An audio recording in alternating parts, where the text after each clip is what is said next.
the 12 tribes scattered abroad. Peace and blessings to the elect of Israel scattered and dispersed throughout the four corners of the earth. A hearty, mighty double honors to the elect elders of the house of David. That's been in this truth for decades and decades, patiently waiting for the second coming of Yahushua, laboring firmly in the gospel. Shalom. A hearty, mighty shalom to all of the men of the Lord who are out there on the highways and byways doing the work of the Most High, pushing the truth, magnifying the ministry, the apostles, prophets, teachers, evangelists, ministers, pastors, who are out there serving the Most High and feeding the elect with wisdom, knowledge, and understanding. Shalom to all of the men that may not be out there on the highways and byways as of yet, but they're exercising their spiritual gifts, they're working on it, they're getting built up in the spirit, they're praying, they're fasting, they're studying, they're being diligent and abounding in the work of the Lord. Shalom, shalom. And shalom to all of the sisters out there, the aqua, married, unmarried, widows, holding it down in the households and keeping the laws, statutes, and the commandments in the faith. Shalom. Shalom. All praises to the Most High for another Sabbath, another day of edifying, another day of repenting, getting yourselves in order, getting your houses in order. As we always do, we're going to go to Acts chapter 18 and verse 4. This is the book of Acts chapter 18 verse 4. And he reasoned in the synagogue every Sabbath and persuaded the Jews and the Greeks. Right, another Sabbath service to persuade the Jews to keep the laws, statutes, and commandments, the faith, the brotherly love, the charity, all things to magnify the name of the Lord. Right, and to those just coming into the truth, right, to repent, to come back to serving our God, Yahweh Shem Yahushua, and forsake the ways of this world. And the only way we can do that is through Philippians 4 and verse 13. Philippians chapter 4 verse 13. I can do all things through Hamashiach, which strengtheneth me. Right, through the spirit of Yahweh Shem Yahushua, we're able to cast down false doctrine, stand 10 toes down on the doctrine that we've learned, right, and continue to push towards this kingdom that's to come, right? Come. And right, again, as always, right, can we get the book of 1 Thessalonians, right, 4 and verse 10, right? 1 Thessalonians chapter 4 verse 10. And indeed you do it toward all the brethren which are in all Macedonia. Right. But we beseech you, brethren, that ye increase more and more. That you what? That ye increase more and more. No. Stay the same. That ye increase more and more. Stay stagnant. That ye increase more and more. Right, come, man. Right, so again, right, Shalom, Israel, Shalom, Yahshua, right, of course, right, again coming, right, back to the brothers and sisters, right, scattered, right, and dispersed throughout the four corners of the earth, and beseeching you, stirring up, right, riling up that spirit within you, to increase more and more, man. Right, to be better husbands, man, right, better wives, right, children, man, right, better teachers, man, right, students, man, right, and overall, man, abounding, man, and increase in your works, your labors, and faith, right, and the Most High, and His beloved Son, Hamashiach Yahushua. Right, so with that, brother. So we're doing a Q&A. We're going to try to tackle current events as we can, and we're going to move in the spirit and power of Yahweh Shem Yahushua. Questions are going to come on a first come, first served basis. First one in, first one out, how they say, and we're going to dive right into it. First question from Nathaniel Reed. And be patient, right? Be patient with your question. Don't say, well, they're not answering my question, and y'all don't know the answer. Then you start being a demon and start scoffing, and just be patient. Just be patient. We'll try to deal with everybody accordingly. More willing as the Spirit allows us to do so. First question from Nathaniel Reed. Brethren, when do you keep Niccanor and Purim? When do you keep Niccanor and Purim? So-called in this man's year, that would be March 3rd and March 4th, right? March 3rd is the destruction of Niccanor, and March 4th is Purim, right? So they last 2 days, right? Purim lasts 2 days, all right? And destruction of Niccanor is 1 day, right? Let's go to, okay, go ahead. Right. It's the book, right, of 2nd Maccabees, right? 2nd Maccabees, chapter 15, and verse number 35. He hanged also Niccanor's head upon the tower, an evident and manifest sign unto all the help of the Lord. And they ordained all with a common decree, in no case to let that day pass without solemnity, but to celebrate the 13th day on the 12th month, which in that Syrian tongue is called Adar, the day before Slakia, Mardoshia's day, right? Right, Khan. Right, so the destruction of Niccanor, right, it says what? It says, let they pass without solemnity, man. Right? So you're supposed to come together, man. Right? Congregate, man. Right? Reading on. It says, but to celebrate the 13th day of the 12th month. Right? So the destruction of Niccanor, right, is the 13th day of the 12th month. Right? And Purim, right, lasts, right, Slaughtered from the 14th day, right, and the 15th day, right, of the 12th month, right. So it is 3, right, holy days, right, back to back, right. Yeah, the destruction of Niccanor, right, is the 13th day of the 12th month, right, and then you have Purim, right, which is the 14th day and the 15th day, right, 2 days, right. Come, let's go to Esther chapter 9 and verse 19, right, to touch on Purim. So like the brother said, Purim comes March 4th at sundown, destruction of Niccanor starts March 3rd at sundown, right? And it's a high holy day, right?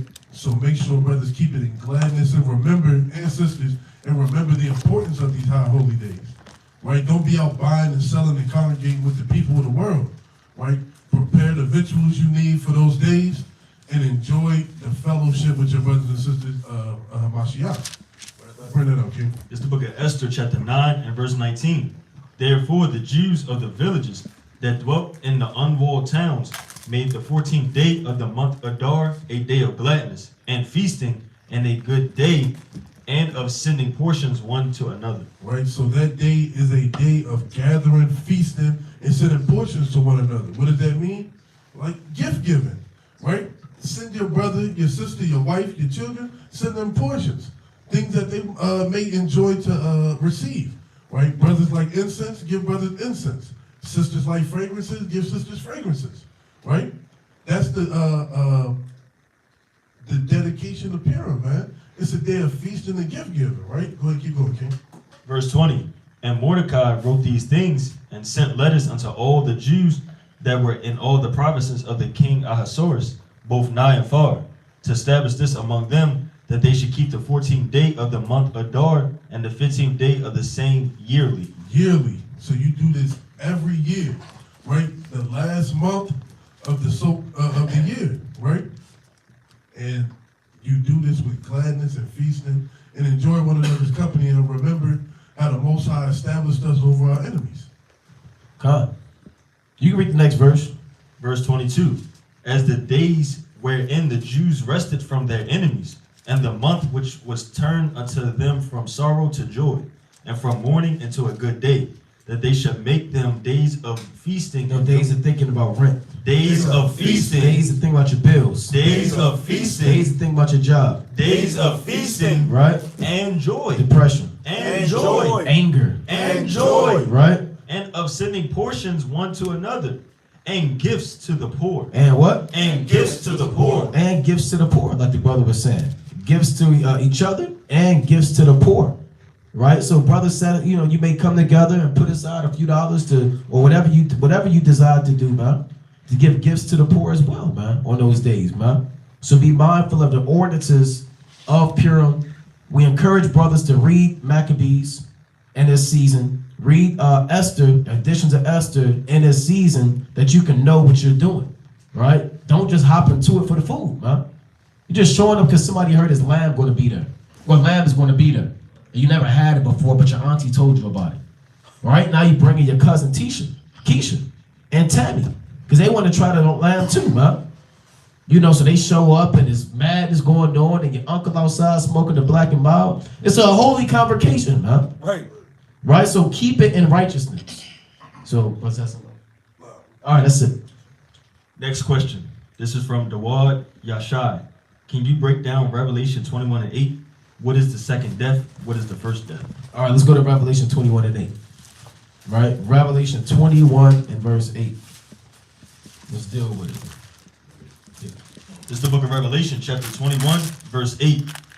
But the fearful and unbelieving and the abominable and murderers and whoremongers and sorcerers and idolaters and all liars shall have their part in the lake which shall burneth with fire and brimstone, which is the second death. So the second death is by fire, right? That's when Yahweh returns with fire and brimstone, the chariots, The missiles play a role in that, and all manner of destruction from the King of Kings. So the first death is by fire. It's like the second death is by fire. What was the first death by? By water. Right? That's the first death. All right? That was the first destruction that the Lord came with. Right? Go to 1 Peter chapter 3. Right? Go to 1 Peter chapter 3 and 21. 1 Peter chapter 3 and verse 21. The like figure whereunto even baptism doth also now save us, not the putting away of the filth. Start at 18. Verse 18. For Hamashiach also have once suffered for sins, the just for the unjust, that he might bring us to the Most High. Right. Being put to death in the flesh, but quickened by the Spirit. Right. He was made alive by the Spirit. Right. Resurrected. Go on. By which also he went and preached unto the spirits in prison. Yahushua went to preach unto the spirits in prison. Not actual prison, but these bodies, these chains of darkness. Go on. Which sometime were disobedient, when once the long suffering of the Most High waited in the days of Noah. In the days of Noah, while the ark was a preparing. While they was building an ark. Wherein few. A whole lot. Wherein few. A few. That is, 8 souls were saved by water. You see that? So that was the first death. 8 souls saved by water. Then you got people that are spiritually dead right now, but they're going to actually taste of that death when Yahushua returns. Right? What's that something like? Let's go to Genesis chapter 7 and verse 11. And then we'll jump down to verse 18 after that. Right, so everybody can have precepts on the first death as well. Genesis chapter 7 and verse 11. In the 600th year of Noah's life, in the 2nd month, the 17th day of the month, the same day were all the fountains of the great deep broken up, and the windows of heaven were open. Right. And the rain was upon the earth 40 days and 40 nights. Right. So, right, everybody knows about the flood and Noah's Ark. You know that before you come into the truth. Right, let's jump to verse number 18. Verse 18. And the waters prevailed, and were increased greatly upon the earth, and the ark went upon the face of the waters. And the waters prevailed exceedingly upon the earth, and all the high hills that were under the whole heaven were covered. Right. 15 cubits upward did the waters prevail, and the mountains were covered. And all flesh died that moved upon the earth. And what happened? And all flesh died that moved upon the earth, both of fowl and of cattle and of beasts, and of every creeping thing that creepeth upon the earth, and every man. All in whose nostrils was the breath of life, of all that was in the dry land, died. Right, so that's more precepts on the first death. Right. Yeah, they say drowning, like we always say, is the worst way to die. People that had near-death experiences by drowning, they say they would never, ever, ever, ever want to dead with anything but that, man. Esau, he knows that he deals with waterboarding tactics and all types of torture devices, and water is a tool in that. So the first death was cleansed, the earth was cleansed by water. The second death, the earth is cleansed by fire. Those are 2 of the top 3 most powerful purifying agents created by Yahweh Bashmi Yahushua. Water, fire, and ultimately blood. Right? So we can move on. Next question. This is from HBK ENT. Is 2nd Esdras 6 and 45 going into astrology? Astrology. 2nd Esdras 6 and 45. Let's deal with it. Right? These are good questions. Right? 2nd Esdras 6 and 45. Is it dealing with astrology? You can read it whenever you got. 2nd Esdras 6 and verse 45. Upon the 4th day, thou commandest that the sun should shine, and the moon give her light, and the stars should be in order. No, that's not going into astrology, right? So 2nd Esdras, the 6th chapter, is more of a detailed account of Genesis, the 1st chapter. This is an account of what happened on the 4th day. Right? Read it one more time. Upon the 4th day, thou commandest that the sun should shine, right, and the moon give her light, and the stars should be in order. Go on. And gavest them a charge to do service to man that was to be made. So it's just giving you a better account of what's going on. The sun was created, a greater light to rule the day. Go to Genesis 1 and 14. And the moon is a lesser light to rule the night. And he made the stars also. So that's a perfect balance. Day and night. Even the sun, biblically, is always used in the masculine sense. As a man that runneth the race. And the moon is always in the what? In the feminine sense. right? And that shows how man and woman aren't even equal, man. Because the sun is a greater light and the moon is a lesser light. All right, so bring that up. Genesis 1 verse 14, and the Most High said, let there be lights in the firmament of the heaven. No, 93 million miles away. Let there be lights in the firmament of the heaven. What does in mean? Inside. Right. Inside the firmament of heaven. Right? Not somewhere 93 million miles away. Right? That's what Esau says. It's a big ball of fire 93 million miles away. And if we don't take care of it, it's going to blow up on us and turn into a black hole. That's just fables. Right. And we were taught that these things are scientifically accurate. Right. And this is the way that this world goes, man. That's not in the Bible. We're in a black hole. Wormhole. Right? From another dimension. Esau believed in wormholes, black holes, dark matter. Right? He believes in all of these different things that are not biblical. Now you have elements in matter in the scripture. Tell you about matter in Wisdom of Solomon, 11th chapter. But nowhere does it say that that the sun is a big ball of fire 93 million miles away. Right. It's inside the firmament. All right? And they rotate and revolve within it. Go to real quick verse Ezra 4 and 34. All right? They move inside of the firmament. And there's no, the planets aren't revolving and rotating around the sun, bro. Gotta go through the asteroid belt, right? So we gotta get to Mars, but if we gotta get to Mars, we gotta calculate the math. Esau telling you sending probes to planet Xenon. They're somewhere in damn the desert somewhere, man, with a filter on the screen. Right? Yeah, somewhere in Nevada. And they put the yellow tint on or the red tint on there. Right? And they kind of go miles away and use the CGI and it's sorcery. So you can keep worshiping this man. Right? That's a money, man. That's a money scheme for Esau, man. It's nothing but about money. I want to go to NASA. I want to be a NASA. I want to be an astronaut. Half the time they underwater. Right? I mean, it's nothing but madness, man. The word astronaut means sea sailor. When you look it up, astro meaning star, nautica means a sailor. Right? So that's why they wear that same. Brother seen the movie. What's that movie? Cuba Gooding Jr. And he was a deep sea diver. Yeah, I can't think of it. He was a deep sea diver. Oh, I know what you're talking about. Yeah, but Honor something. What's it called? 90. Man of Honor. Man of Honor. Yeah, Man of Honor. So Man of Honor, you see the outfit he had on, right? It's similar to what they say they wearing in so-called space, man. Right? Scuba. There's nothing but a scuba diving outfit on. Right. Right? Bring that up real quick. First Esdras. You can't leave the firmament. At all. Go on. First Esdras 4 and verse 34. Right? O ye men, are not women strong? Great is the earth, high is the heaven, swift is the sun in his course. Swift is the sun in his course. So the sun has a course. Right? A trajectory. Go on. For he compasseth the heavens round about, and fetcheth his course again to his own place in one day. You can't get around that. That's a course. Like you run around a track, you have a starting point, you have a finish point. 12 hours. Right? That sun runs its course, and the moon runs its course at the same time, but it's in a different zone, for lack of better terms. Right? Now, are we top astronomers? No. But we understand what the Most High said, man. Do we know how high the moon is and to the measure and to the degree? No. Because Esau tries to figure that out. The Most High said, if you can understand the ordinances of the sun and the moon, then I will cease from Israel being a nation forever. So you can't get the exact degree and measurement, right? That's not given to man. But you can have an idea about how the concept of this firmament works. Right? You got it. Right. Can we go to Psalms? Right, Psalms chapter 104. Right, and verse 18. Right, Psalm 104 and verse 18. Right, because as the brother was going into, right, it's not dealing with right so-called astrology.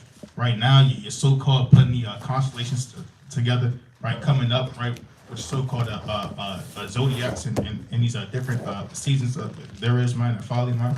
Right, no, it's just giving a detailed account of how the Most High right created and orchestrated everything for His purpose. Let's bring that up. It's the book of Psalm, chapter 104 and verse 18. The high hills are a refuge for the wild goats, and the rocks for the conies. Right. Right. So even right the hills right have their own purpose, man. Right, the hills, right, the rocks, man. Right, the grass, man. Right, it's a feed, man. Right, read on. He appointed the moon for seasons. He did what? He appointed the moon for seasons. Right, read on. The sun knoweth his going down. Right, as the brother was going into, man. Right, the sun and the moon, right, are set on right there specific courses, man. Right, and even right the stars, right, are fixed, right, to be a lesser light, right, for the nighttime. Right, read on. Go. Verse 20. Thou makest darkness, and it is night. Thou what? Thou makest darkness, and it is night. Right, playing upon tables, man. Right, going into right the ordinances, right, of the sun, right, and the moon, right. You have the sun as the greater light to rule the day, and then you have the moon as the lesser light, right, to rule the night. Read on. Wherein all the beasts of the forest do creep forth. Right, The young lions roar after their prey, and seek their meat from the Most High. right. The sun ariseth. The what? The sun ariseth. Right, They gather themselves together and lay them down in their dens. right. Con. Right, playing upon tables. Right, the sun, right, has a ordinances, right, a course that it runs, right, by the power and strength of the Most High. Right, same as the moon, right, and the stars, right, have their own ordinances, right, as lights, right, for right the nighttime. So we can roll on. Next question. Salaki for And you pronunciation. can get deep going into the sun and the moon. Yeah. It's a lot you can go into, right? Look, you got it, King. From Shakatya. What does the house of Shammai represent in Zechariah 12, verse 13? Let's go to it. Right, Zechariah 12. It's the book of Zechariah, chapter 12 and verse 13. The family of Try the, that 10 so we can get to understand. verse 10. And I will pour upon the house of David and upon the inhabitants of Jerusalem the spirit of grace and of supplications, and they shall look upon me whom they have pierced. Right, Yahweh Shai, right? He's saying they should look upon me whom they have pierced. Because we're the ones that delivered up Yahweh Shai to the Romans. Go on. And they shall mourn for him as one mourneth for his only son, Right? and shall be in bitterness for him as one that is in bitterness for his firstborn. Right, so when you're delivered up, you're going to be, it's like when you're delivered by the chariots, it's going to be a time of mirth, a time of rejoicing. The Lord said we were like them that dream, or them whose mouth was filled with laughter in Psalms chapter 126. But then things are going to kind of shift a little bit, huh? You're at that time to rejoice, but then once things kind of settle in and it's time to get stuff in order, and you see Yahweh Shai, your spirits are going to be overwhelmed, huh? You're going to put your head down, and you're going to mourn for all of the evil that you have done on the earth, huh? It's going to be a big deal right there. Go on. And that day shall there be a great mourning in Jerusalem, as the mourning of Hadadrimmon in the valley of Megadon. Right, and that's when King Josiah died. That's what it's referencing the great mourning when King Josiah died. You read that in 2 Chronicles, right? The 34th chapter, if I'm not mistaken. Read on. And the land shall mourn every family apart. Every family apart, so wives, men, sons, daughters. The family of the house of David apart. The family of the house of David apart. Real quick, go to Amos 9. Right, go to Amos 9 and go to verse 10. Right, so you had the actual house of David. Men, and the house of David, on one level, was David's bloodline and his family. David, you had men like Absalom, you had men like Adonijah, you had men like Amnon, you had his daughter, you had Tamar, you had this immediate family, right? His wife Bathsheba, his other wife from Nabal, right, that he got from Nabal. Abigail the wife, right? So he had these different, his immediately family, but your house is also your government, right? So under the house of David, you had Abiathar the priest, you had Zadok the priest, you had Joab, you had the scribe, you had Hushai, the king's friend. So the house is also going into the government of the kingdom of heaven on a deeper level, right? The elect, the top ruling class. So bring that up. Amos chapter 9, verse 10. All the sinners of my people shall die by the sword, which say, the evil shall not overtake nor prevent us. Right?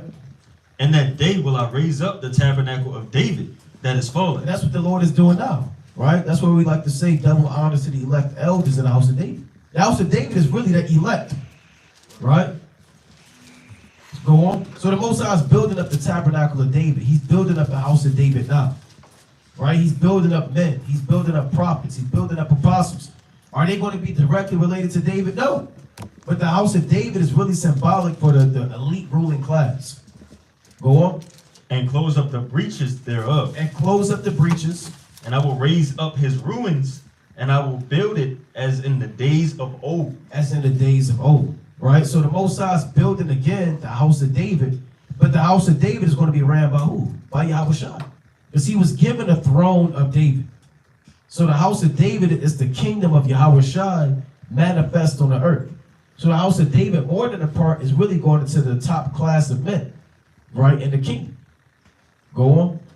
That they may possess the remnant of Edom and of all the heathen, which are called by my name, saith the Lord that doeth this. So you have the house of David. So go back to Zechariah 12 and 12.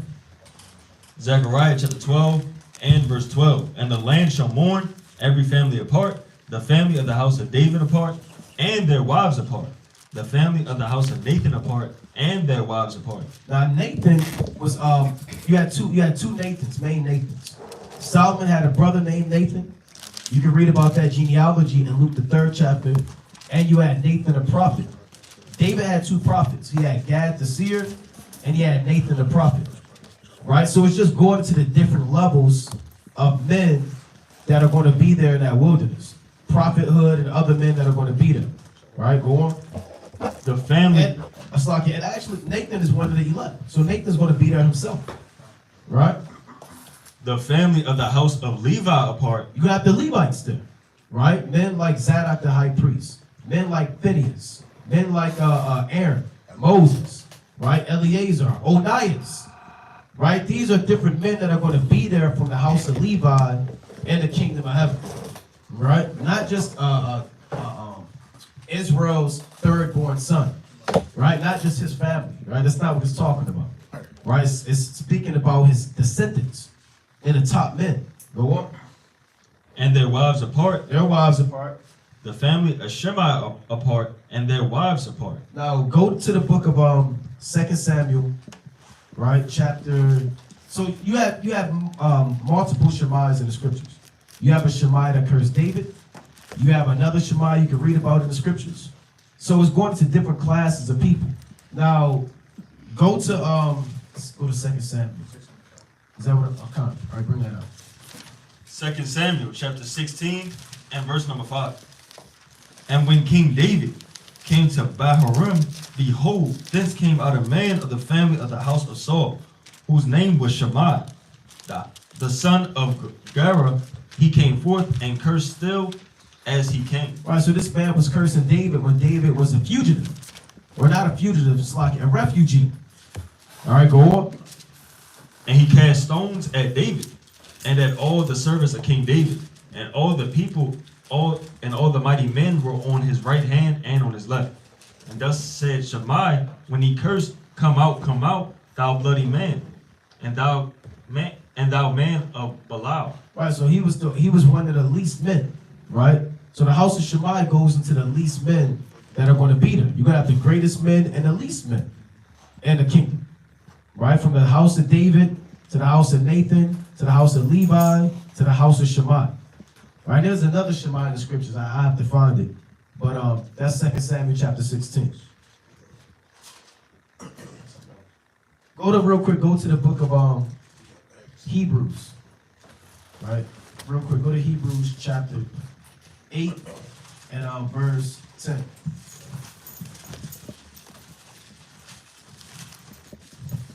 Hebrews chapter 8 and verse 10. For this is the covenant that I will make with the house of Israel after those days, saith the Lord.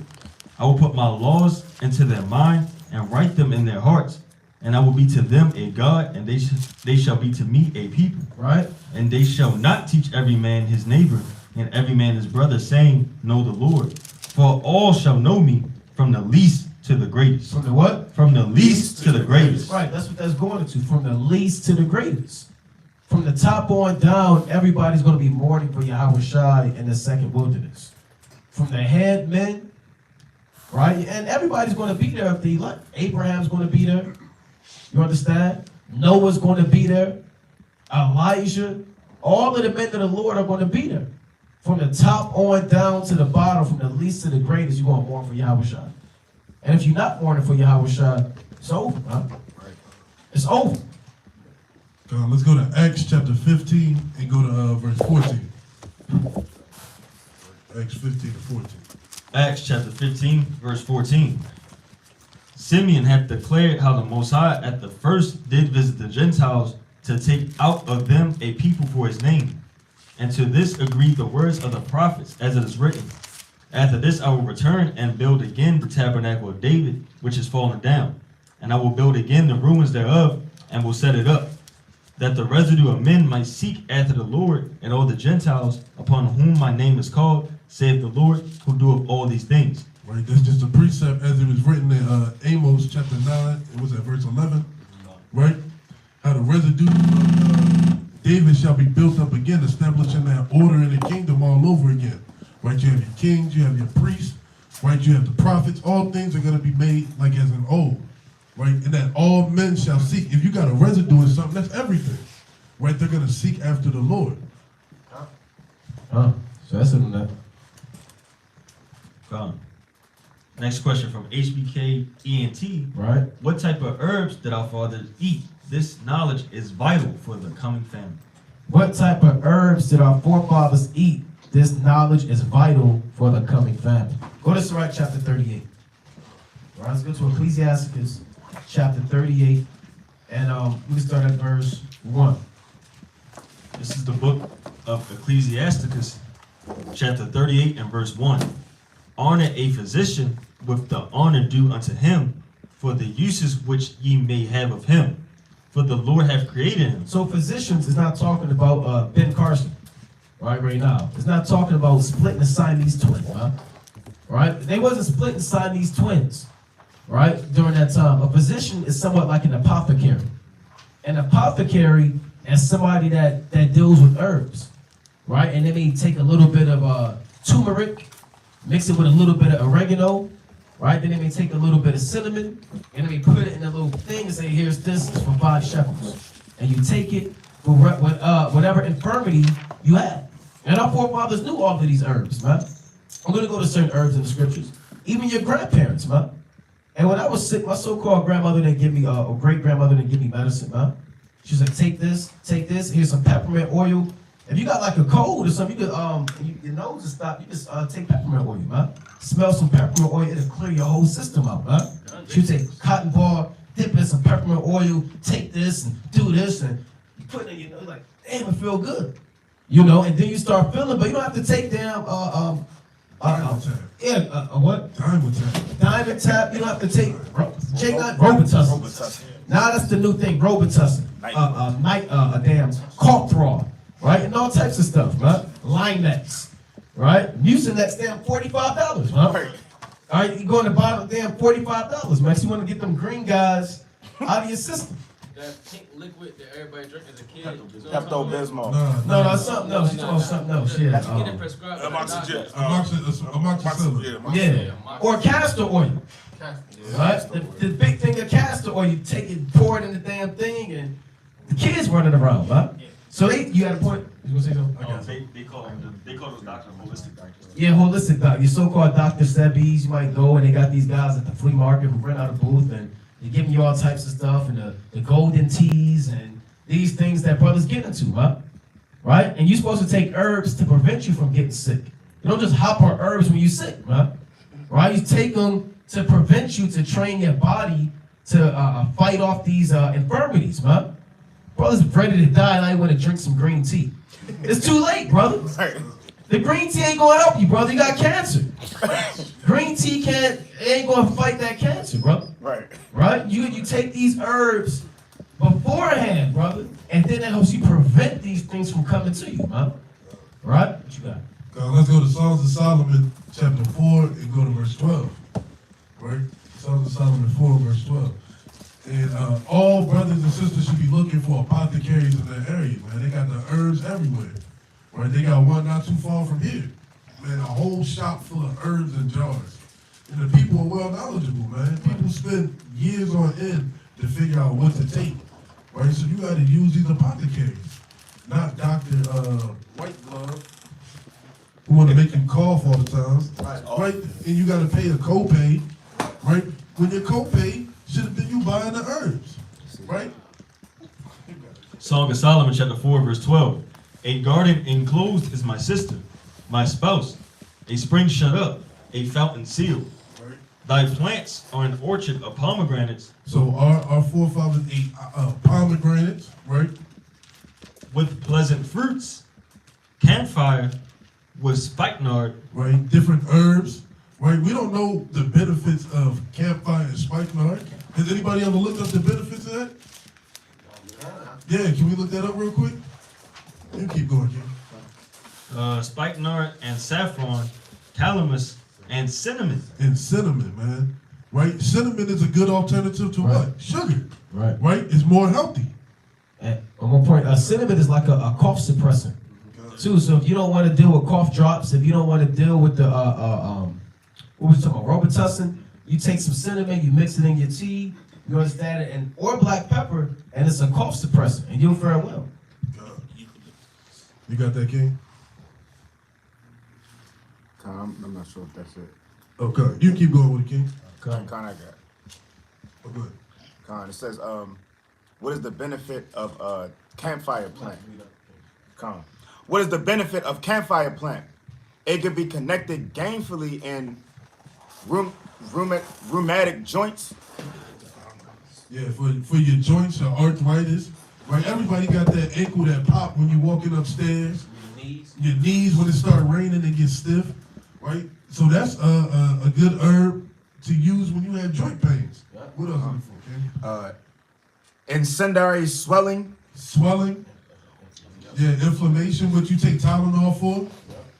Wounds and disease. Right? When you know, what's it called when you cut your hemophiliac? Yeah, you're always bleeding. Always bleeding. You can put that on your on a wound. Yeah, because Jake, they'll take vitamin K supplements for they blood clots and stuff like that. You could take that.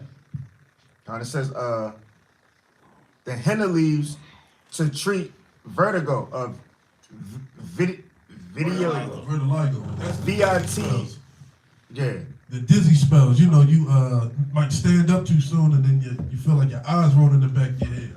Vertigo, yeah, that helps you stay balanced. Salakia, it's spelled VITILLIGO. Vitiligo. Con. Pale fixes on the skin where Michael color is Jackson lost. Right? So it gives the pigmentation that changes discoloration. Right? These are good herbs to look into, man. Right? So these are the herbs. Oh, go ahead, keep going. And the last one, it says, furthermore, the seeds are additionally used to fever. For fever. Man, that's a all around, all the medicine you find in that aisle 19, right? That's what you need in there. You gotta know. In my Bible, for campfire, it has a footnote. It says, or cypress. Or cypress, right? So these are the herbs that our forefathers took to cure ailments, right? And these are the things that are in the kingdom of heaven, man. Things to uplift you and hold you, right? That's the garden right there, man. That's what you should be seeking after. Things to build you up, right? Yeah. I mean, you want to go into every herb right there? You want to? Yeah, we might as well. Let's get Spikenard too. Yeah, let's pull that up. We getting into it, man. Yeah. Bro, can I get a quick precept? Go to Sirach chapter 5 and 15. All right, because I would like to get deep into this, man. Brother got to get deep into these things, man. Sirach 5 and 15. Sirach chapter 5 and verse 15. Hey, your child's sick and you trying to just damn inoculate it, man. You don't have to damn pull out the damn thing and right. You know, a lot of people just want to go straight to Esau. Gotta go to the doctor. All right, a lot of women are like that. A lot of sisters, you gotta go straight to the doctor. I'm not feeling good, right? Oh, the hell with the so-called doctor, right? Right. Gotta get my daily checkup, right? You gotta sign that clipboard out of Esau, get your daily checkup. So like every time you go to the doctor, they always tell you something wrong, man. Right. It's never a good visit at the doctor. Never. Right, and then if you go like on WebMD and you want to look up what's wrong with you, you get depressed. Right, you start looking up. Okay, my eye itches. Oh, you have lymphoma. Okay, well this looks like a sign of a so and so, and then it starts breaking you down, right? So now you gotta go to the so-called white man. They call those people hypochondriacs. Yeah, hypochondriacs, man. yeah. Read something. Hey, that's the power power of your mind, man. You read something, you start feeling all the symptoms, man. Right? You be, what'd you say, lymphoma? Yeah. You start reading, sweating. You start sweating out of nowhere. Right? Tingling in the fingers. Then your fingers start tingling. You ain't never felt that before. And all throughout the day, your fingers just tingling, man. Right? That's the witchcraft for the so-called white man. Put that stuff out there now, and spirits hop on you. Right. Now you got false lymphoma. And that stuff is on purpose, man. Bring that up real quick, Sirach 5:15. Sirach chapter 5 verse 15. Be not ignorant of anything. No, just know all the in-depth breakdowns. Be not ignorant of anything. All revelation, but he's sick as hell. Be not ignorant of anything. Yeah, you coughing up a lung, going into Revelation the 20th chapter. All right, brother, you ain't gonna be able to build nobody up or edify him, right? The Lord said, health and good estate are above. Can I get one more real quick? Real quick, Sirach 30 and 15. Brother, ain't no point in you breaking down Revelation 20 and you coughing blood all up on people's apocrypha, man. Right? They're not gonna want to deal with you. So with that nasty napkin, they be coughing in it, man. Right there. Bring that up. Sirach chapter 30 verse 15. Right? Health and good estate of body are above all gold. Right? And a strong body. And a what? And a strong body. Read. Above infinite wealth. That's plenty. One more precept, Proverbs 25 and 2. And then we can go back into these herbs, man. It's the book of Proverbs chapter 25 and verse 2. It is the glory of the Most High to conceal a thing, but the honor of kings is to search out a matter. Right, so it's an honor to look at these herbs and we should figure it out, man. It's an honor that we going through this because we didn't know these things, man. I never really looked up campfire and the benefits of it. This is a wonder herb from what we reading. So let's hit, what was the next one? Spikenard. Right, did a brother look up Spikenard? Spikenard. It says, as a relative of the valerian plant, spikenard may promote mood and emotional health. Right, that's your antidepressant right there, man. You don't gotta take Zoloft, where you gotta put up that fake smiling face with the stick. And Esau's 1,000 side effects for every pill that you take. Right. You take a pill, like the brother said, for an antidepressant, and it comes with 4 other demons attached to it, man. See that? Side effects. And they always read by it extremely fast on purpose. Side effects may include testosterone or so, man. While they playing basketball and dancing. Right. Or at the wedding, or he getting up at the baseball game, clapping their hands, and he reading all of the, they going through all of the demons that they put on you with their witchcraft, right? Internal bleeding. Right. And everything's in slow motion, so it makes you happy. Yeah. Brother said eternal bleeding, man. All right, Con. It says research has also shown that spikenard essential oil can reduce neuroinflammation, which may help the following conditions: anxiety, depression, insomnia, and stress. So it works wonders on your so-called brain, man. Right? It helps you get your mind in order, man. Right? People always seem to wake up at 3 o'clock in the morning, 4 o'clock. You take some of this spikenard, man. You wake up feeling refreshed, man. Yeah. This is, man, shoot. It's more on it. Calm. It says spikenard essential oil is also said to have anti-inflammatory and antibacterial qualities, which may help with fungal-related infections such as athlete's foot. You get feet fungus, man. You don't gotta get that tough actin tenactin, right? All that stuff. That powder. Yeah, gold bond that powder. But it has alternative effects on your skin, man. Like growing up, we played sports, man. You get athlete's feet. Your feet stink. You may get a rash. You put that stuff on your feet, that rash will start spreading, man. Right? You can take some spikenard with it. Dandruff, pains related to muscle aches and menstruation, joint pain, migraine, gastrointestinal issues. That's a cat herb right there. Cat herb. Such as constipation. This herb is fire, man. Shoot. You ever caught a cramp and you looking for something to take to get it out? Yeah. Spikenard shit, man. The brother was just saying you need to crush that stuff in a mortar and put it in a vegetable capsule, man. And take those throughout the day, man. Right? What's the next herb that we was gonna touch on? So like, and the last one was pancreatitis. Wow. See that? Your pancreas, man. Need that. Yeah, you need these things, man. Jake, you get that Monday, Tuesday, Wednesday, Thursday, Friday pill box, right? Inherited from your great grandfather Earl, and it's still dusty with the powder all on it, man. Right? You flip open that cap, but it's kind of broke at the end. You can't close it, and it's 2 pills on Monday, an orange pill on Wednesday, 3 small little ones on a Thursday, man. And you just throwing them back, man, with a glass of OJ. Brothers, get your herbs on, man. Get your herbs on. But really, it's not the herbs that heal you, it's the Most High that heal you. Yahweh heals you, but a wise man, he's going to dig into these things. But I tell you that, we're going to get it after Amos, after you go through these herbs. Come. Let's, what's the next one? Saffron. Right, saffron and cinnamon, man. Calamus. And, Calamus. And no, Calamus is not weed like everybody wants to go into. Yeah. It's not cannabis. You're not making brownies or edibles and stuff. Right? That's a doctrine that was going around a long time ago. I haven't heard in a while. That was a lot. That's when we first came to the truth. 8 years ago, man. Go to Sirach 38 and 4. Real quick.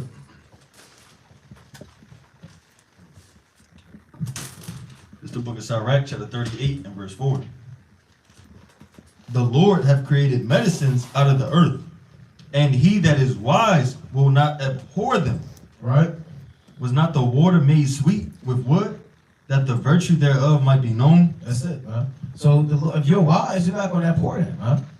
Or a lot of them don't want to do that. Because everything's defiled. The earth is defiled and the fullness thereof. Right? And you start scheduling your appointments, man. Right? With doctor, like the brother said, white glove, and gotta get my prostate checked. Right?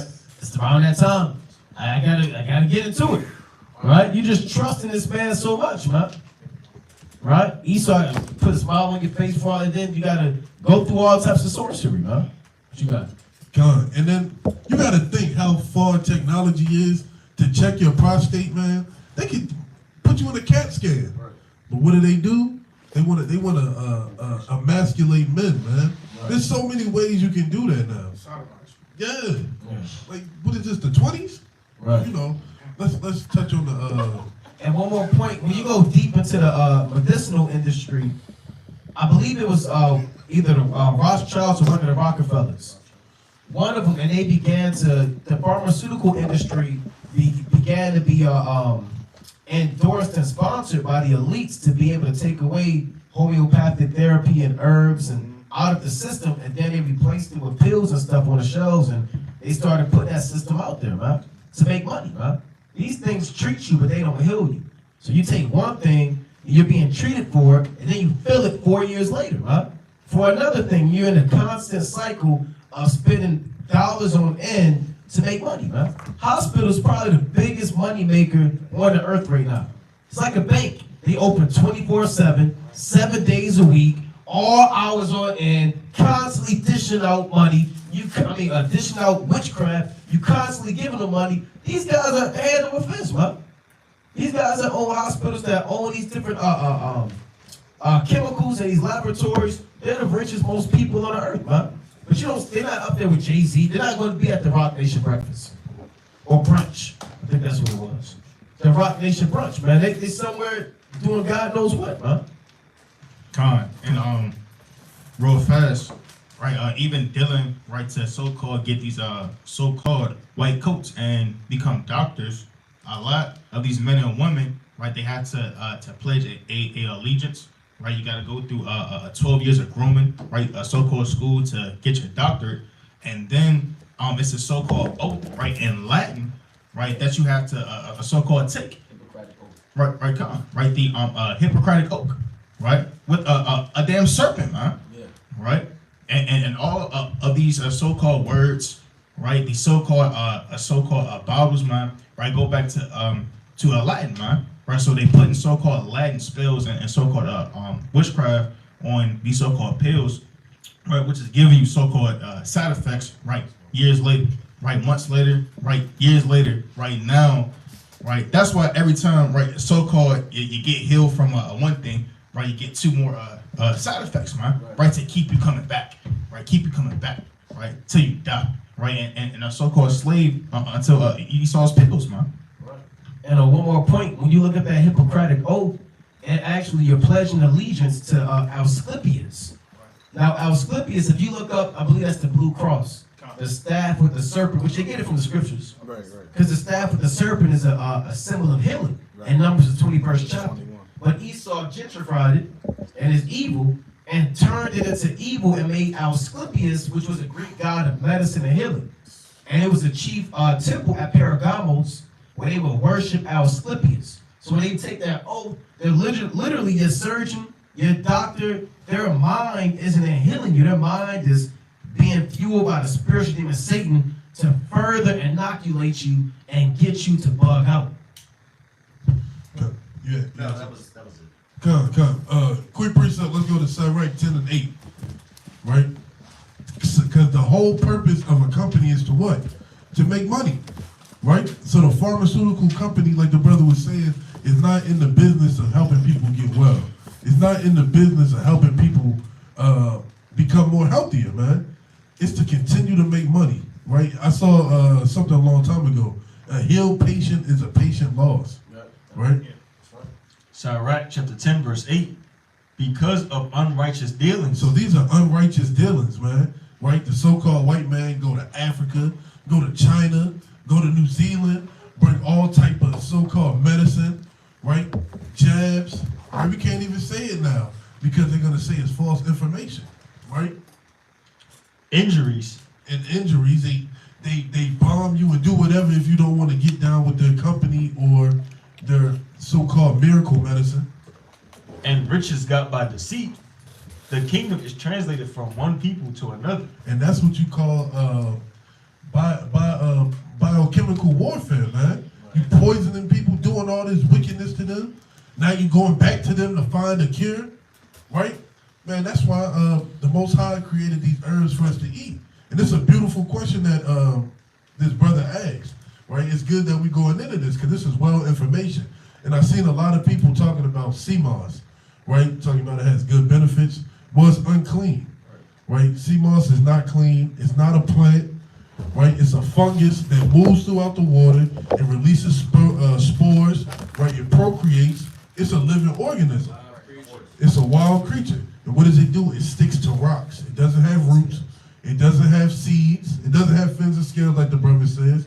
It's just fungus and herb that grows out, right? That stuff is not good for our body, right? And we shouldn't know that it's good for us, man, because we shouldn't be taking it.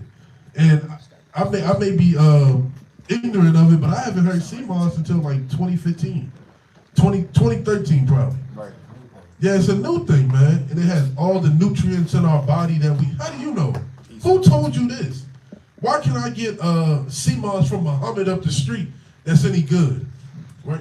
And you, Jake, you ain't never put that under a microscope with a petri dish and tested against certain things and did the whole, what they call the method, the scientific, okay, I'm gonna test this, and if this happens, then this will happen. And you never did your methodology on it. Right. Like you said, you bought it from damn Raj, man. Or damn, what you say, Ishbu up the street, man. Right. You got some K2, you mixed it with your damn sea moss, man. A bag of hot Cheetos, and a damn Arizona, man. You know, to go back home and play 2K. You know? Let's go back to I had a question. God. I can't remember how it goes, but they show that but with the staff and the serpent, that logo that they got. How does that go again? It's like it had a definition behind it. You know what I'm talking about? Yeah, well, I don't know the definition, but I know it goes back. Meaning, my bad. Yeah, it goes back to Asclepius. It's the so-called goddess of healing. So that was his staff. Can the brother pull up Asclepius real quick? Asclepius or something like that. Right? So that's one of the so-called Greek gods of healing. You people that love the so-called white man's hospitals and Blue Cross, Red Cross premium. Right? I pay premium. My doctor's better than your doctor. Right? This guy, sneaker. Yeah, here's Asclepius, the creep. Right? You can look it up on your own, right? Brothers can go and look it up on their own. And That's Asclepius? that's Asclepius. And his staff was a serpent attached to a pole. Because the serpent is a sign of wisdom. All right? It's a sign of wisdom, and the staff is a sign of power. Right? So we're not going to do an in-depth breakdown on Asclepius, but you can look them up on your own. The serpent has always been known for having a skilled set of prudence and wisdom, chiefly on the left-hand side. Right? So you can, So-called serpent, right? yeah, you got it. Right, Con. So as the brother showed, right, Asclepius, right, with the so-called staff, right, it's a so-called serpent going up it, right. And for brothers who want to look it up, it's spelled Asclepius, right. So-called the healing aspect, right, of the medical arts. He was also the personification of the ideal doctor. He was the god of medicine and healing, while also possessing the power to raise people from the dead. Wow. Wow. He was raising people from the dead. When you go to Numbers, the 21st chapter, they was on their way out. And they looked upon the serpent. They looked upon the serpent and they were able to live, man. Right? God. Let's go back to Songs of Solomon 4. I think we had 14, and we're at saffron. And this is the spirit. I know, brothers, well, my question may not get answered, or I know they're putting off, but it's the spirit of the Most High. We may do a part 2. You know, it would be honorable to do a part 2 and just go into further questions that we may not be able to get today for time's sake. God, this is Israelite Health 101, man. Everybody can be more healthy in these last days, man. Everybody can. Especially it's like Esau doing these chemical toxins in the air, these explosions, and you breathing in all types of plastics and stuff, and you know you gotta pray to Yahweh Shai, and then you get into these things and you fast and you pray and you know you take care of your body and you'll fare well, man. God. Salaki, just to make it clear with the sea moss, seaweed, anything that's sea related and is not an herb you really don't have sea herbs. Or you might have like seagrass, if that, but that's still a fungus. Yeah, it's still a fungus. Somebody put bladder wrack. Now that's just another word for sea moss. That's like another herb that grows out of a fungus. Yeah, another term. Right? It may have so-called good health benefits, but it's not going to be beneficial if you sit in to take it to be clean, because the Most High is going to bring more ailments upon you from taking it. Right? When we have herbs that come from the ground. Right? So let's hit the saffron. Saffron. Many studies suggest that saffron could boost your health or help with specific health issues. That research shows saffron could hold a promise as a antioxidant boost. Right? Now these all have like different paragraphs that go, deeper into it. But it says antioxidant boost, PMS reliever. Right? So women who are having the cycles, you don't got to take that Midol. Yeah, That Midol. Right. Weight loss aid, God. seizure treatment. Right? So you don't gotta smoke a blunt to stop seizures. Somebody stick a whip Yeah, in your yeah. mouth while you spazzing out. Right? Take some saffron. ED remedy. That's for men who y'all know the blue pill. Oh, you don't know? Oh, that's when you're having trouble. Yeah, you're having trouble. Right? See that? Keep it G. Right? Alzheimer's disease treatment. Depression treatment. Con, that's it on that. God. Yeah, shoot. And now the last one, let's hit cinnamon. Yeah, frankincense is on there too, yeah. Wait, I don't think we hit Calamus. We didn't do Calamus. Brother, look up what they look like, man. Look up these pictures and see, if you want to invest. I've been putting it in the group chat. God, and invest into it, and and look into it, man. Stop spending all your money on hot Cheetos, man. Right. This stuff, man. This is the sister who she was eating hot Cheetos and kept eating them and kept eating them, and she got an ulcer in her stomach. Her stomach started bleeding, man. They light them on fire. You're eating damn ramen noodles all day and what they call it, the hookup, because you mix it with this. Hey, Ron, these things are poison, man. Even though we know everything is defiled, you want to do things in moderation and use wisdom and the best practices to take care of yourself, man. right? Don't just say everything's defiled and it is what it is. You just start diving into the damn Arab store, man. You know, the Arab grocery store.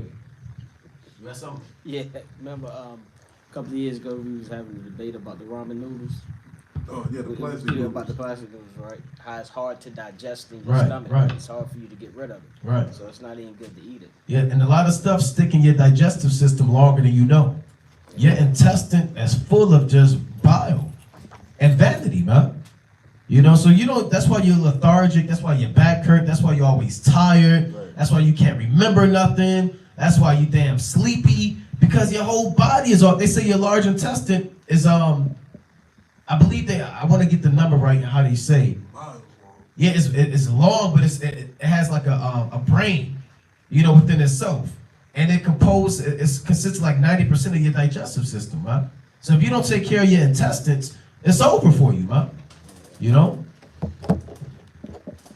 Come on, this is Calamus, right? The benefits of Calamus. Depression, inflammation, hormone secretion. What is hormone secretion? What does that mean? Under it says, with dozens of different volatile oils and antioxidants, this plant can provide a major boost to your hormone regulation and production, leading to a better balance of your hormones, which can help with everything from mood and sex drive to menstrual regularity and energy production. Yeah, that's like your libido, serotonin. These are all hormones that your endocrine system release. Your pheromones, you understand, and things like that.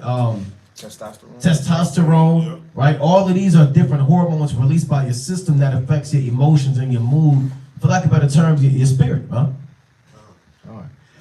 And a lot of women may grow beards, or men may not grow beards because their testosterone would be up, man. So this is definitely a good. And is it Calamus? They call it cattails too, right? It's cattail. So it looks like the stuff that's in the ponds, right? But it's an actual herb. It says epilepsy and nervous system. Nervine. It says, I don't know what nervine is, I'm gonna read this.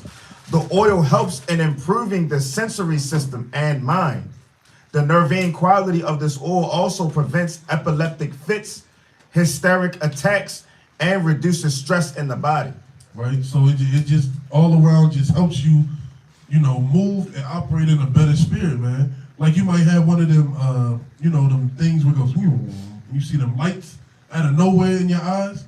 You know, like your ears make that crazy noise, you get dizzy, right? That's something that'll help for that, man. A lot of people deal with these things, man.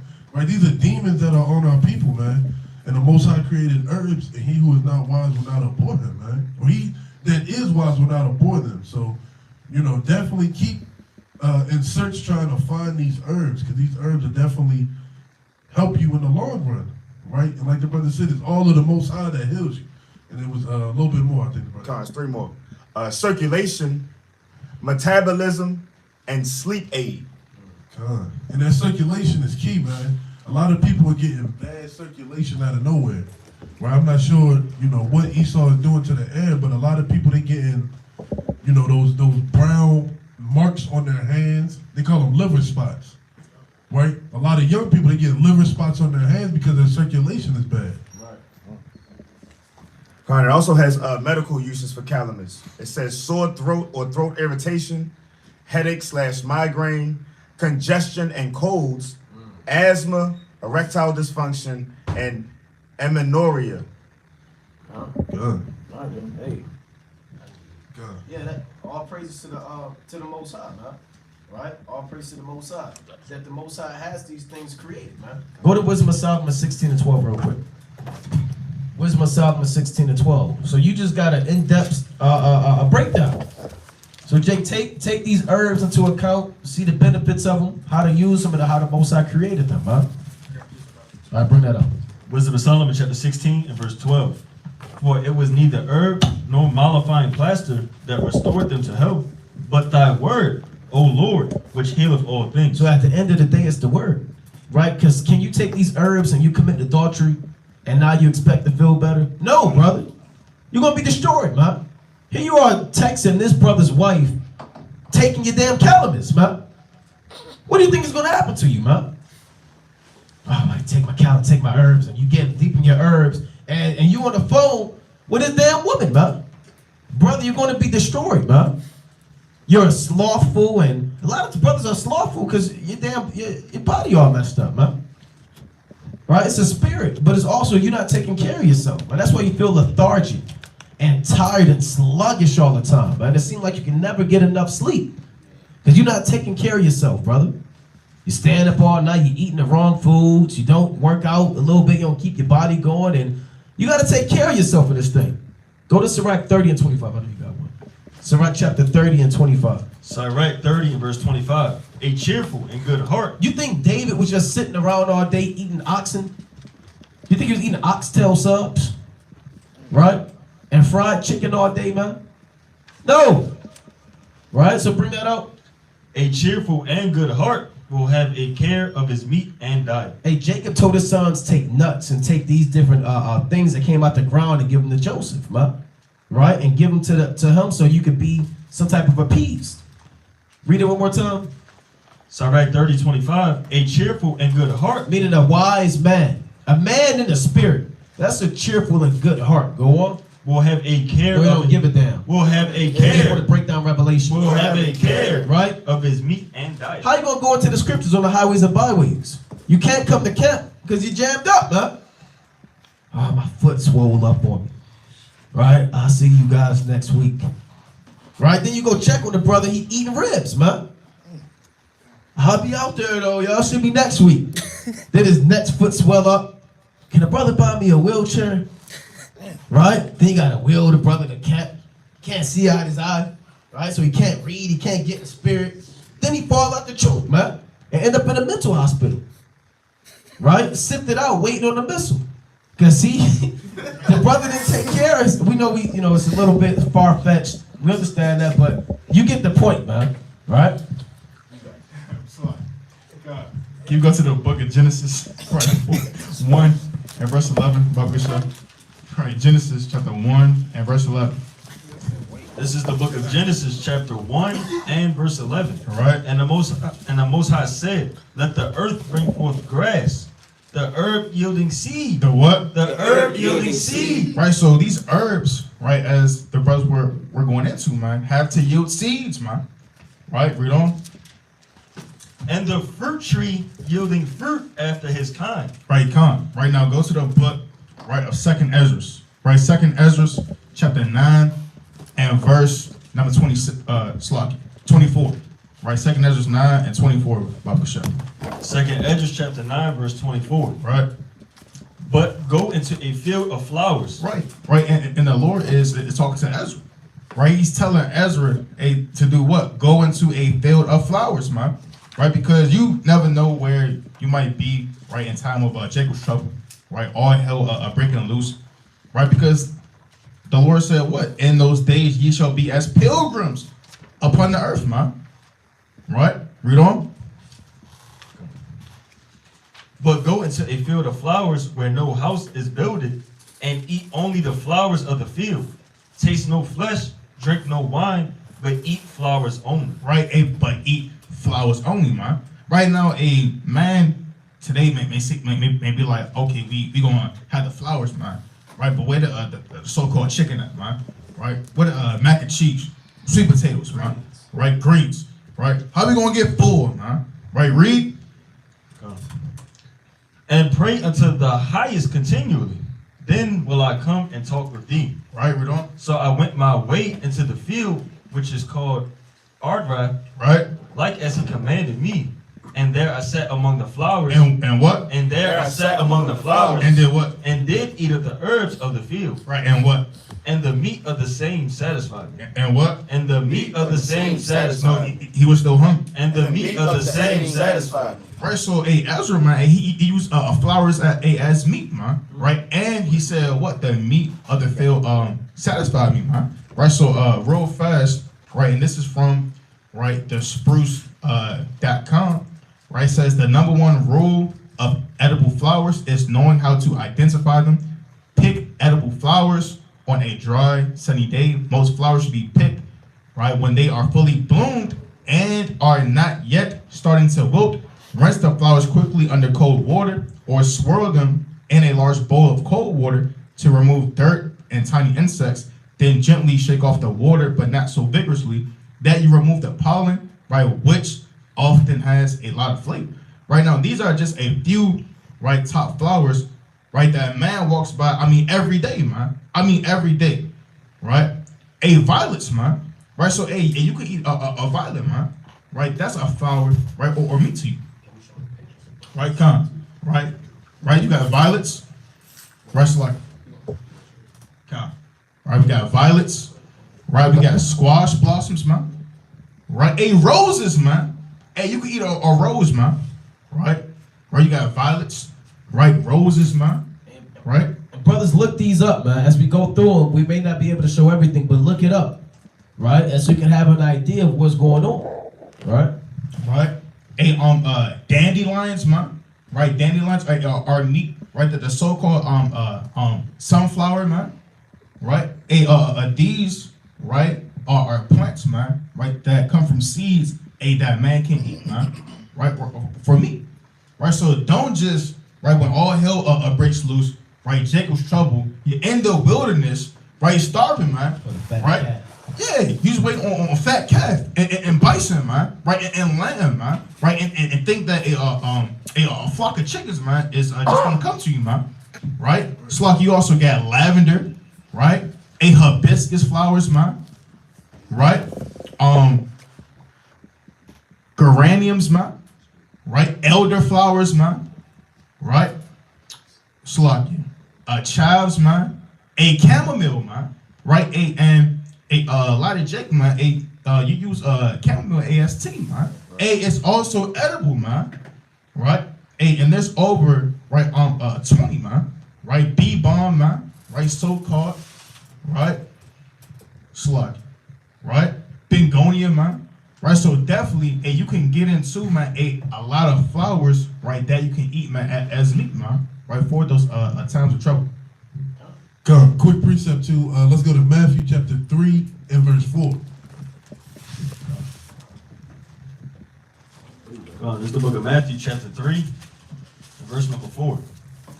And the same John had his raiment of camel's hair and leathern girded about his loins, and his meat was locusts and wild honey. Right? So we know we can eat clean insects such as locusts, right? But he ate wild honey. Right, if anybody who has bad allergies, right, wild honey is good for you to control your allergy attacks, man. Right, sore throats, right, because wild honey has a lot of bee pollen in it. And where do bees get their pollen from?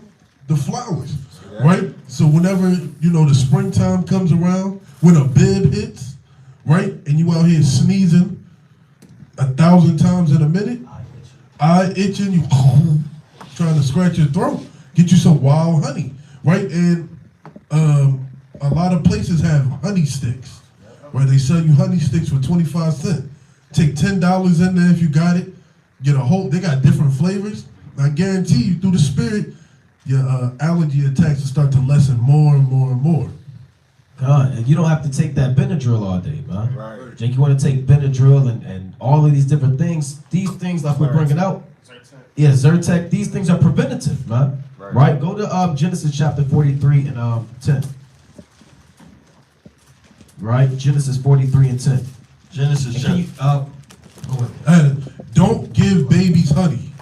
Do not give babies honey. Yeah, that's me. Right, yeah, just so, if your baby's coughing and sneezing because of allergies, do not give a little baby honey. They got to be what, 3, 2? I think older than like 15 to 16 months, something Okay, like that. come. All right, so we're going to pull Genesis 43 and 10. Genesis 43, verse 10. And spiritually don't give babies honey. God. Right? For except we have lingered, surely now we have returned the second time. So Judah said, hey, look, let's get this thing rolling, man. We got to go meet Joseph. Go on. And their father Israel said unto them, if it must be so now, do this. Take of the best fruits. Hot Cheetos. Take of the best fruits. They wasn't growing Funyuns, man. And honey buns. Right? And Lay's, man. He said, take of the best fruits. Jake go get 25 cents. You want 4 bags because it was 25 cents. Then you mad. They $1 now. They used to be 25 cents back in the day. He said, take of the best fruits. Go on. And the land in your vessels. And if you gave Jacob a hot Cheeto, what do you think he'll do, man? He'll throw it at you, man. Right. What the hell is this, man? What type of sorcery is this, man? He'll throw it against a rock. Look at it, man.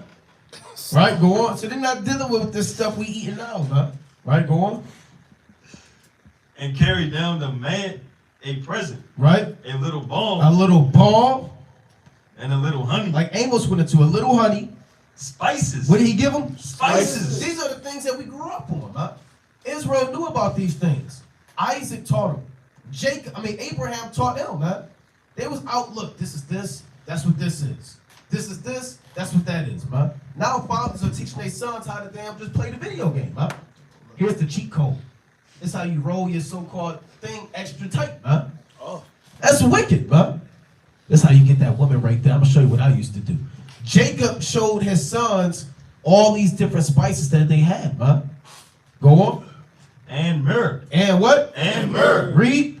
Nuts and almonds. This is a nice lifestyle right there, man. Nuts and almonds are good for you. Right. They serve it. They're very good for you, man. Me personally, I'm not a fan of them, but they're good for you, man.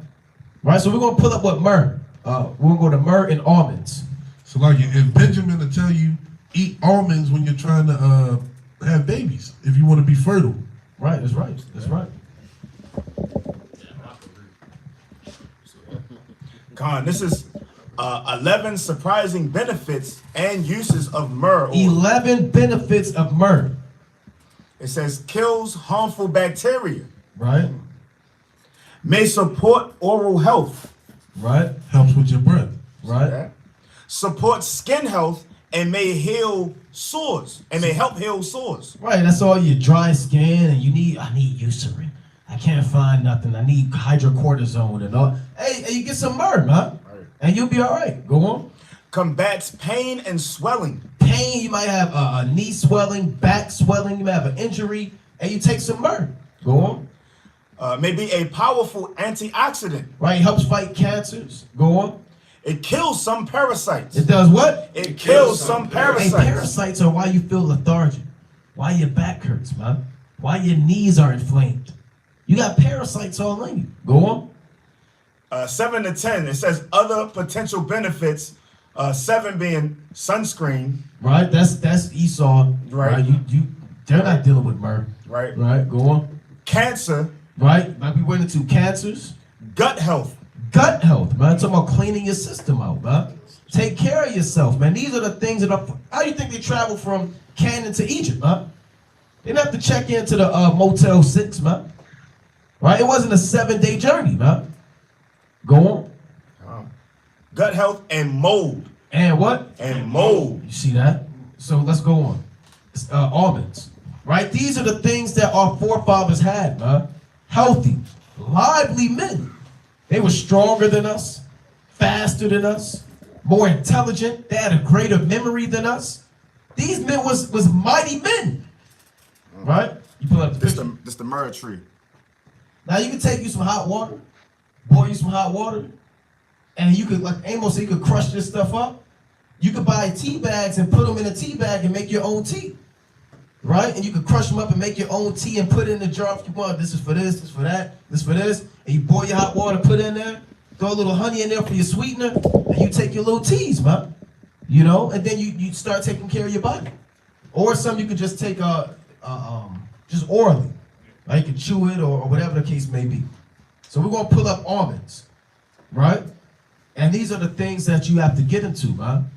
See how the Spirit shifted the lesson, right? We was going from the wilderness and said what you can eat in the wilderness, right?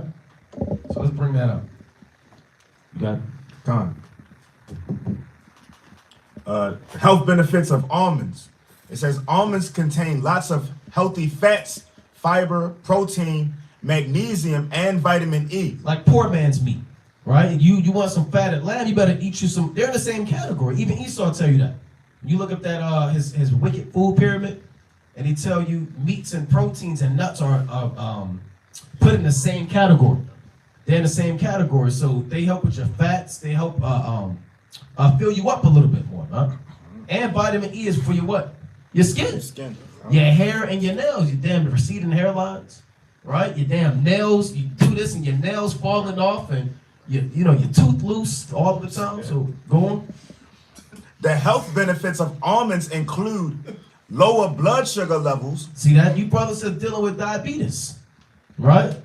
And you taking all of that insulin, you deal with your almonds, man. See that? Right? Reduce blood pressure. Right? There's a lot of brothers with high blood pressure, man. Right? Go on. And lower cholesterol. Right? They can also reduce hunger. They can what? They can also reduce Man, hunger. you don't have to, damn gorge out, man. All the time eating these meals, man. Right. The Lord said a little is sufficient for what? For a man well nurtured, man. So you eating your almonds, might eat a little bit, put them in a Ziploc bag, eat, whatever. And you don't have to eat a big meal, man. And now you damn got a heartburn and high cholesterol. See that? Go on. They can also reduce hunger and promote weight loss. See that? So they help with your hunger and weight loss. They help you brothers that got that evil eye at the table. You brothers that go on the feast days and you just eat some almonds, brother. Right. Oh, where the food at? Oh, they taking all day. The sisters, they doing all of this, man. Brother, just eat you some almonds, you relax, you drink some water, and you'll be all right, man. You don't have to eat a lot, man. Especially you brothers that fast a lot. You find out when you come in this truth, you don't eat how you used to eat, man. Right. You might eat only 2 meals. You drink your water, and you're all right, man. But when you're in the world, for some reason, you just gotta always eat, man. Midnight snacks, damn brunches, lunches, dinners, right? I think Esau now they tell you 5 meals a day. They switched it from 3 meals to 5 light meals. Oh, that's 6 meals now. All right. God, let's go to Right. Of course, 6. yeah, 6. Let's go to Exodus chapter It has 30, nothing to do with the barcode. See that? 30 and 31. Right? Exodus 30 and 31. So like, this is a valuable. I'm gonna go back and watch this again through the Spirit, Lord willing, man. Definitely gotta replace your spice cabinet with those Tylenols and Advils, right? With a whole bunch of herbs, man. Right? Become an herbalist, an amateur herbalist now. The book of Exodus chapter 30 and verse 31. And thou shalt speak unto the children of Israel, saying, This shall be an holy anointing oil unto me throughout your generations. Upon man's flesh shall it not be poured, neither shall you make any other like it. After the composition of it, it is holy, and it shall be holy unto you. Whosoever compoundeth any like it, or whosoever putteth any of it upon a stranger, shall even be cut off from his people. Right, so don't be trying to make your own anointing oil walking around being Samuel. Right? That you going off if you're doing that, man. But we're going to touch on the herbs that are inside the anointing oil. Verse 34. And the Lord said unto Moses, Take unto thee sweet spices, stacti. Right? States. Oh, states. I think that's how you say it. Oh. Right? Can we look that up, Bobby Sean? Hey, Esau don't teach you this, man. Yeah. He's not breaking this down to you in the school system, man. Right? Right, gone. And Salaki, while brothers are looking for that, can we get real fast 1 Samuel, right, 30? Right, 1 Samuel chapter 30, right in verse 12, man. Right, because as brothers was going into, man, hey, our forefathers, man, right, wasn't just eating fatted calf all day, man. Right, David wasn't just damn eating a damn oxtail and cheese steak, man, all day, man. Right, with damn extra meat on it, man. Right, bring that up. 1 Samuel chapter 30 and verse 12. Right. And they gave him a piece of cake of figs. Of what? A piece of cake of figs. Right. And 2 clusters of raisins. And when he had eaten, his spirit came again to him. It did what? His spirit came again to him. Hey, David's spirit, man, came again unto him, man. Slocky. Come, right? Slocky, the Egyptian, right? Slocky. I gotta go back to it, right? Right, this man Egyptian, right, wasn't just a so-called Slocky, right? Read that again, King. 1 Samuel chapter 30 and verse 12. Come, actually, Slocky, I started at verse 11. Slocky, Verse 11. right? And they found an Egyptian in the field Right, and brought him to David. right, and brought him to a David, man, right? So David, man, wasn't giving out, right, so-called, right, a damn Cheetos, man, right, damn Doritos, man, right, and Funyuns, man, right, we don't, And gave him bread, and he did eat. right, And they made him drink water. right, And they gave him a piece of cake of figs and 2 clusters of raisins. come, A quick point. They have a lot of brothers. We gotta make you drink water, man. right, We see you with a Pepsi, a Dr. Pepper, a Sprite, a damn. You drink 5 energy drinks a day, man. See that? We gotta make you drink. It's brothers. We have to make them drink water, man. See You that? should try to drink a gallon a day. Yeah, they made him drink water, man. Right. So you Yeah. brothers, hey, drink your water, man. hey, man, and some brothers, man, hey, they don't drink water at all, man, right? Hurt them hey. while you using the bathroom, man. Hey, calm, man. Hey, Pastor them stones, man. Right, we don't. And when he had eaten, his spirit came against him. It did what? His spirit came against him. Right here, spirit man came unto him, man. Right now, real fast. Right, this is just right on figs, man. Right, figs. It says figs can be eaten fresh or dried, or processed into jam, rolls, biscuits, and any other type of desserts. Since ripe fruit does not transport or keep well, right? Most commercial production is in dried and processed forms. Raw figs contain roughly 80% water, man. Right? So even a eating figs, man, it will help keep you hydrated, man, and full, man. Right? And 20% carbohydrates with protein, fat, and micronutrient content. They are a moderate source of dietary fiber, man. Right, and fiber, man, helps your intestines process, man. Right, and also scrape and get all that extra excess gunk out, man. Right, the so-called stuff, right, the plastic, right, the so-called material, right, and food, man, so-called, man, right, that's making you slothful, man. Right, having a so-called evil eye, man. Right, causing excess, right, hunger pains, man, and cravings, man. Right, so it's our forefathers, man. They ate figs, man, ate raisins, man, right, flowers, man, right, and herbs thereof, man. Right with that, right. God, a fig cake is a fig Newton, right? Used to tear them things up back in the day. Can you find them? You can find them. They got different flavors too. Yeah, they got different kinds. What, like blue Newtons? Blueberry. Blueberry fig Newtons? Raspberry. Yeah. I'm out to loot, man. Fig Newtons is fire. I'll bring some on the Shabbat. All praises.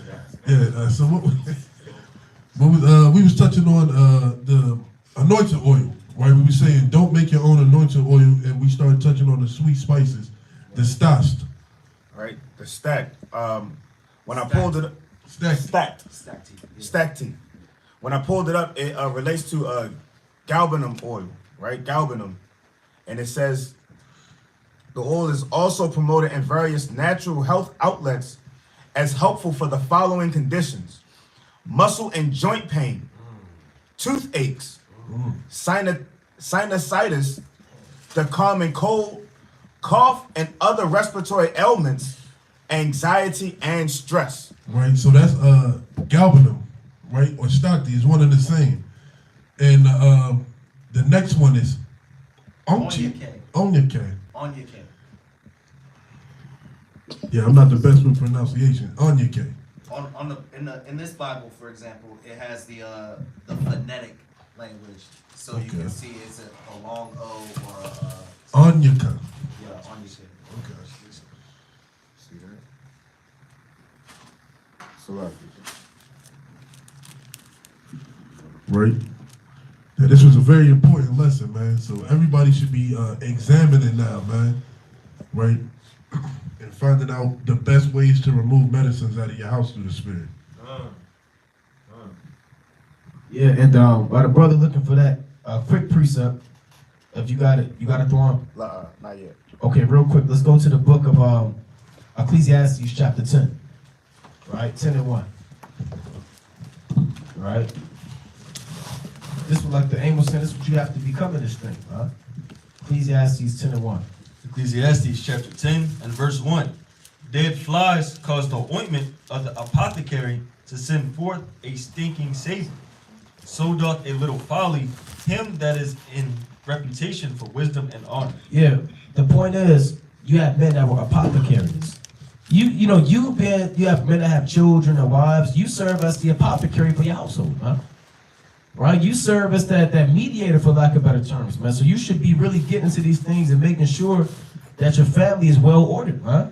Looking into these herbs and throwing up prayers over them and anointing them with the oil and fasting for them and all of these infirmities and ailments. You don't have to trust in the so-called white man. We need surgery, right? We need to do this. We're going to have to take that out. Esau want to take your damn appendix out, right? Let's take it out. Kidney swap. Put you on the donor list, right? And he want to do all this stuff with your organs, man. Right. Right? And run all types of damn, put you on that treadmill. Hook up that apparatus to Right. and then you just run it on the treadmill all day. They got the clipboard and they just writing stuff down, man. They just kick you out, man. Like on that 50 Cent video. Yeah, that's what I was thinking. Yeah, like they kick you out, man. So you want to take care of your body in this thing. You got to do on. Come. The health benefits of, how you pronounce it? Oh, Onyake. Onyake. Onyake. Onyake. Right? Was traditionally known for its comforting and soothing properties as well as its benefits for the skin. Ancient people used it to improve complexion and to help nourish the skin. Perhaps some of the beneficial aspects of benzoin were due to not only the oil itself, but also the other oils compounded with it. So an advanced step of vitamin E. It probably got a lot of vitamin E in it. Yeah, we went into you earlier. Amos was going into skin pigmentation or discoloration. You know, a lot of Jakes, we get that spot. You might have spots on your back. Your back might be light brown, then dark brown, and you might think it's normal. Or your skin kind of lighten up a little bit. You take that. It's not going to be overnight. Let's put that out there too. Right. It's not an overnight thing, man. Right? You can't just take one herb overnight and then you feel better. You have to practice these things consistently and train your body to be able to accept the nutrients that come with it, right? It's not just, okay, like I got damn stage 4 cancer, I drink green tea, and I turn damn 17 again, right? No, brother, you gotta constantly reaffirm your body and train your system to be able to accept these things. Right? Yeah, I think that was all of them on there. Galvano. Yeah, we did Gallo. Yeah, we covered that. So these are the herbs and the brother asked the question, man. It prompted pretty much an entire lesson going into taking care of yourself. We did myrrh, and it said pure frankincense as well. Yeah, we never touched on frankincense. And I want to touch on locusts too, because you brought out locusts. I want to touch on locusts. We got the 5 benefits and uses of frankincense. Right? It says, It's like this doesn't mean you eat the. It's not talking about. Can I get that? I know about the shot because we gotta make it plain. Cause Jake can eat that. If we don't say nothing now, they'll eat it. Damn. Right? That's a lot. What? It's not talking about eating these. All right. When we went into myrrh, it doesn't mean eat them. Right. It doesn't mean okay, you smell it. You have pure raw frankincense. You have actual frankincense trees that we went into, huh? Right. So it's not talking about this. You don't put this in your tea or nothing like that. This is actual incense. Right. So bring that up. 5 benefits of frankincense. It says may reduce arthritis, right? Inflammation. May improve gut function. See that? Improves asthma. Improves what? Improves You asthma. brothers that got asthma, man, that can't breathe. You walk up a flight of steps and you carry your machine with you, right? You don't have to carry your machine with you if you take care of yourself, system, right? Oh, I forgot my machine, right? You at the feast day, you running back to the car to get your machine. Brother, get your herbs on, huh? Go on. Maintains oral health. Right, like we went into earlier. Brothers that got gingivitis, halitosis, plaque, gum disease. You brushing your teeth in bloody sink, man. Look like somebody did a surgery in the sink, man. Right. Because you haven't brushed your teeth in 4 months. You trying to rinse it off for somebody getting there to see what you got going on. Right? Brother, take care of yourself. You don't have to rush and get rid of that blood, man. Smile, looking in the mirror, seeing how it was pink but now it's kind of red. Take care of yourself, man. Right? May have anti-cancer properties. Anti-cancer, and there's a lot of different types of cancer. Right? There's a lot. Lymphoma is a type of cancer. Breast cancer. You can get throat cancer. Right? There's all types of cancers. Lung cancer. Right? So go on. That's it on that. Was it on that? And that's frankincense. I'm putting the tree up. And the brother gonna show the frankincense tree. And look up these spots near you, man, and put it to the test. I know I've seen one. I know I've seen a couple of them just growing in your backyard. God. Never know. And what we didn't touch on, the black seed oil. Right? Definitely get some black seed oil, man. Every Jake should have black seed oil in the house too, man. And elderberry. And elderberry. Right. And go to Locust real quick. Right? Go to Leviticus 11 chapter. Right? Leviticus 11. And let's get that real quick, because the brother asked about the wilderness. Like Kapara said, you're not always going to be able to eat a fatted calf. Right? Or a lamb without spot and without blemish, man. You know? So bring that up. Leviticus chapter 11 and read verse 20. Leviticus 11 and verse 20. All fowls that creep, going upon all four, shall be an abomination unto you. So things like dragonflies, you can't eat that. Right? Things like a moth, a butterfly, right? Though you can't eat every flying thing. You can't eat a cricket, right? You can't eat certain things like that, huh? Go on. Yet these may ye eat of every flying creeping thing that goeth upon all four, which have legs above their feet, to leap withal upon the earth. Now, insects have how many legs? 6, right? But they have the 4 to main legs, for lack of better terms, to leap withal, right? Go on. Even these of them ye may eat. The locust after his kind. The locust, when it says after his kind, it's different types of locusts.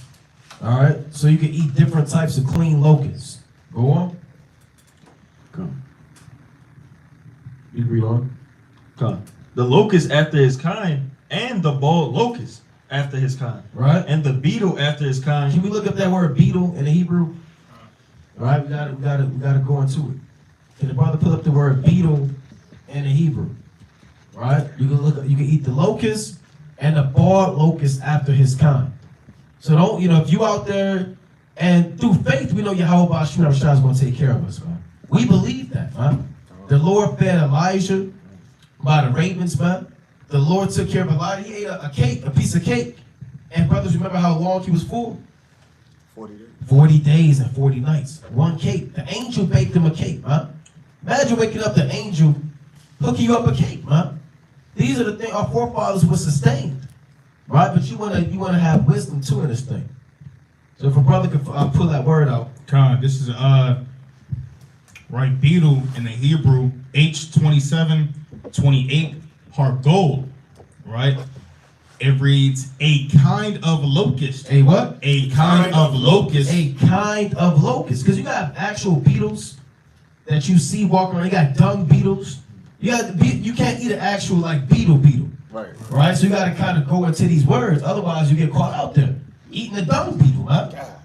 Right? Go on. A leaping creature. A what? A leaping creature. That's what, because beetles don't actually leap. Right. The Lord said these are the things that you can eat that leap with all upon the earth. Because if you didn't know it, if you didn't go into it, you'll get caught out there, huh? Frying a billet, a damn beetle, and eating, what they call it in Lion King, grub. Lifting up a log and just eating grub. Taking a handful of God knows what, man. Putting it like this in the skillet, scraping your hand off, and just eating whatever, huh? Right? So go on. Okay, kind of go back to Leviticus 11. And the grasshopper after his kind. Right? But all other flying creeping things which have four feet shall be an abomination unto you. Read. And for these ye shall be unclean. Whosoever toucheth the carcass of them shall be unclean until the evening. Yeah, so if you kill like a flying thing, like a mosquito, or any flying, creeping thing that's unclean to eat, you are unclean. Right? And you're unclean until the evening. All right, so again, when you out there and you see, and it's not a cicada. Cicada is not a locust. Right. There are two different types of creatures, right? You gotta pay attention. You gotta see if this thing leaps withal, and you gotta go into it on a physiological level. You got a point, King? Yeah, in the lexicon, it says it's a kind of locust without wings. Okay, you see that? Right, and it leaps withal. Right, and it leaps. So you want to be able to look into these attributes, man. Don't just be out, if you out there, God forbid, you kind of, anywhere you hungry, you looking, you got to see if this thing leaps, man. You got to, boom, and about to jump and tackle it like a linebacker, man. Right? And then try to eat it. So you got to know there's certain birds you can eat. You can't eat every bird that you see flying around. You make your own slingshot, you're trying to eat a damn raven. You can't eat a raven. Right. An owl, right? What about an ostrich? You can't eat an ostrich, right? You can't eat these things, man. Heron. Right? Let's go to Okay. Yeah, I looked up. All right, let's get locusts. These are the locusts. Locusts also contain adequate amounts of iodine, phosphorus, iron, What do they have? right? Locusts also contain adequate amounts of iodine, phosphorus, iron. And iron, man. You brothers that's anemic, you know what? It's cold. It's always cold in here. Brother, get you some locusts, man. See that? Right? Get some locusts in your system.